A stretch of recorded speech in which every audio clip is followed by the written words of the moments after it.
भारत पूरी दुनिया का सबसे ज्यादा आबादी वाला देश है, जिसकी जनसंख्या 1.46 अरब से भी ज्यादा है। मतलब भारत ने चीन जैसी डेवलपमेंट कंट्री को तक पीछे छोड़ दिया। लेकिन पिछले कुछ दिनों में आपने नोटिस किया होगा कि इंडिया में कोविड-19 यानी कोरोना के बाद ऐसे वायरस का नाम सुनने को मिल रहा है, जिसने पूरे सोशल मीडिया से लेकर डॉक्टर तक को हिला दिया है। मैं बात कर रहा हूँ निपा वायरस की।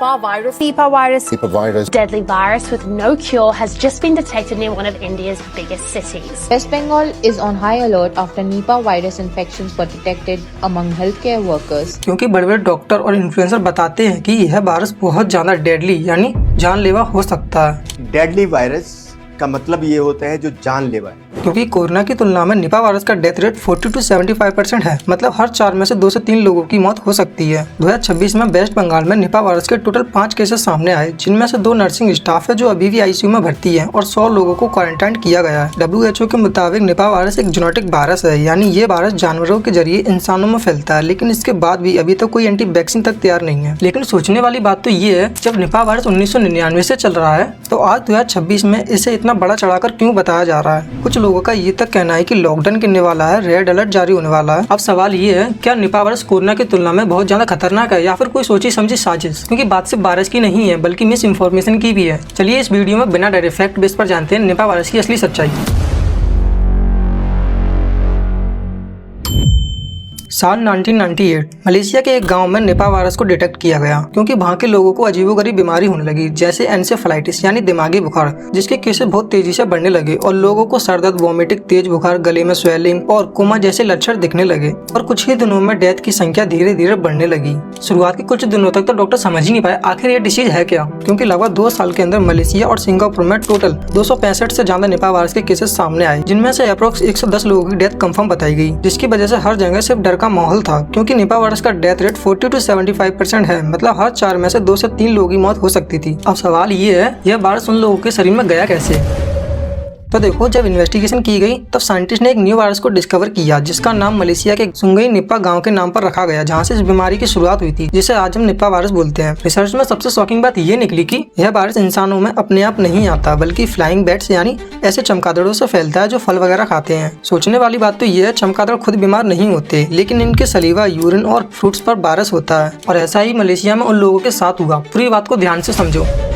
मलेशिया के सुंगई निपा गांव में बुकेट पिलेंडॉक नाम से एक पिग फार्म यानी सुअर पालन था, जिसके अंदर लाखों की संख्या में सुअर थे, जिसकी देखभाल के लिए बहुत सारे किसानों को रखा गया। अब उन पिग फार्म के पास बहुत सारे फलों के पेड़ लगे हुए थे, जहां रात के टाइम अक्सर चमगादड़ फल वगैरह खाने आते थे। चमगादड़ खुद बीमार नहीं होते, बल्कि उनके सलीवा, यूरिन और फ्रूट पर वायरस होता है। और ऐसा ही उन पिग के साथ हुआ, जब वो चमगादड़ के आधे कवे हुए फ्रूट जो जमीन पर गिर जाते थे उनको खा लेते थे, जिससे बहुत सारे पिग्स के शरीर में यह वायरस पहुँच गया। और धीरे धीरे यह वायरस पिग फार्म में काम करने वाले किसानों में भी फैल गया, जो रोज उन सुअरों के कांटेक्ट में रहते थे। इसका सीधा मतलब ये है कि पहले यह वायरस चमगादड़ों से जानवरों में फैलता है और फिर जानवरों से इंसानों में। इसलिए इसे निपा वायरस के साथ साथ जेनेटिक वायरस भी कहते हैं, क्योंकि यह वायरस इंसानों से इंसानों में नहीं बल्कि जानवरों से इंसानों में फैलता है, जिसकी वजह से मलेशिया में लगभग 10 लाख सुअरों को मारा गया, जिससे उद्योगपतियों को 500 मिलियन अमेरिकी डॉलर का नुकसान झेलना पड़ा। मलेशिया के बाद लगाते यह वायरस यहीं तक सिमट कर रह जाएगा।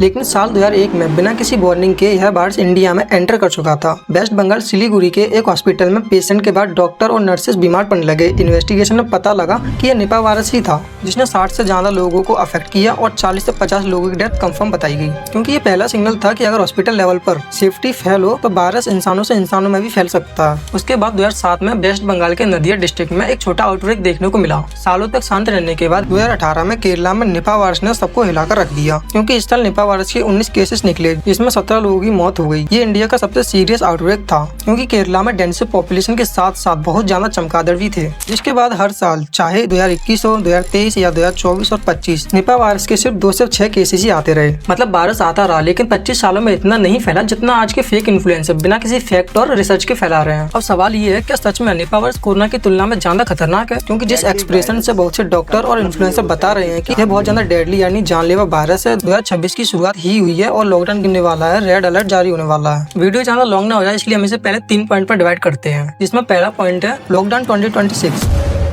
तो देखो इंडिया में लॉकडाउन कोई नॉर्मल चीज नहीं है। ये तब लगता है जब नेशनल लेवल इमरजेंसी हो, डिसीज इंसानों से इंसानों में बहुत तेजी से फैलने लगे, डेथ रेट हाई हो, जैसे कोरोना के टाइम पर हुआ था। हेल्थ केयर सिस्टम कोलैप्स होने से हॉस्पिटल फुल, ऑक्सीजन बेड्स और डॉक्टर कम पड़ गए जब लाखों की संख्या में केसेस आने लगे थे। लॉकडाउन का डिसीजन WHO और हेल्थ मिनिस्टर के रिकमेंड करने पर एक्ट 2005 के तहत प्राइम मिनिस्टर और होम मिनिस्टर ही ले सकते हैं, इन्फ्लुएंसर नहीं, जो बिना किसी वेरिफिकेशन के लोगों तक मिस इन्फॉर्मेशन फैला रहे हैं कि लॉकडाउन गिरने वाला है। अगर निपा वायरस को कोरोना से कंपेयर करें तो निपा वायरस जानवरों से इंसानों में फैलता है, जबकि यह कोविड की तरह हवा में नहीं फैलता, जिससे इसका फैलाव बहुत कम रहता है। अगर इंडिया लेवल पर कोरोना के केसेस देखें तो टोटल केसेस 4.5 करोड़ से भी ज्यादा थे, जिनमें 5 लाख लोगों की डेथ हुई। मतलब कोरोना बहुत जल्दी इंसानों में फैलता है, जिसका डेथ रेट सिर्फ 1 से 2% के आसपास ही रहा। जबकि निपा वायरस के पिछले 25 सालों में टोटल सिर्फ 100 केसेस ही आए हैं, जिनमें से 70 से 80 लोगों की डेथ कंफर्म हुई। मतलब कोरोना की तुलना में यह बहुत स्लो फैलता है, लेकिन डेथ रेट बहुत ज्यादा हाई है, लगभग 40 से 75%। अब आप खुद सोचिए, बहुत से इन्फ्लुएंसर निपा वायरस की पॉजिटिव इन्फॉर्मेशन देने की बजाय कोरोना से कंपेयर कर रहे हैं, जिसके सामने निपा वायरस कुछ भी नहीं। आज 2026 में निपा वायरस को सोशल मीडिया पर इतना बड़ा थ्रेट बनाकर रख दिया, जबकि रियलिटी बहुत अलग है। इंडिया में निपा वायरस के केसेस गिने चुने ही होते हैं, कई सालों तक तो यह केसेस 0 रहते हैं। वहीं दूसरी ओर जो इंडिया की कॉमन बीमारियां हैं, जैसे डेंगू, मलेरिया, टाइफाइड, जो हर साल लाखों लोगों को अफेक्ट करती है और हजारों की संख्या में डेथ होती है, लेकिन उन बीमारियों पर इतना बड़ा चढ़ाकर नहीं बताया जाता जितना आज निपा वायरस को फैलाया जा रहा है। अब सवाल ये है, निपा वायरस इतना वायरल क्यों और कैसे हुआ? जब वेस्ट बंगाल में निपा वायरस के केसेस आने लगे तो बहुत से इन्फ्लुएंसर ने बिना किसी फैक्ट और रिसर्च के वीडियोस बनाना शुरू कर दी, जिसका सीधा इम्पैक्ट उस आम आदमी पर पड़ता है, क्योंकि वो सिर्फ थोड़ी सी ग्रोथ के लिए पॉजिटिव इन्फॉर्मेशन देने की बजाय डर फैला रहे होते हैं। दरअसल कोरोना वायरस की तरह भारत में निपा वायरस बहुत तेजी से फैल रहा है। कुछ इन्फ्लुएंसर निपा वायरस को कोरोना से कंपेयर करके कहते हैं कि निपा वायरस कोरोना से बहुत ज्यादा खतरनाक है। तो देखो, सच ये है, निपा वायरस का डेथ रेट 40 से 75% जरूर है, लेकिन सिर्फ तब जब लेट डायग्नोसिस हो, मेडिकल फैसिलिटीज ना मिले और अवेयर की कमी हो। इसलिए WHO भी इसे प्रायोरिटी वायरस मानता है, लेकिन इसका मतलब ये नहीं है कि ये कोरोना से ज्यादा खतरनाक है।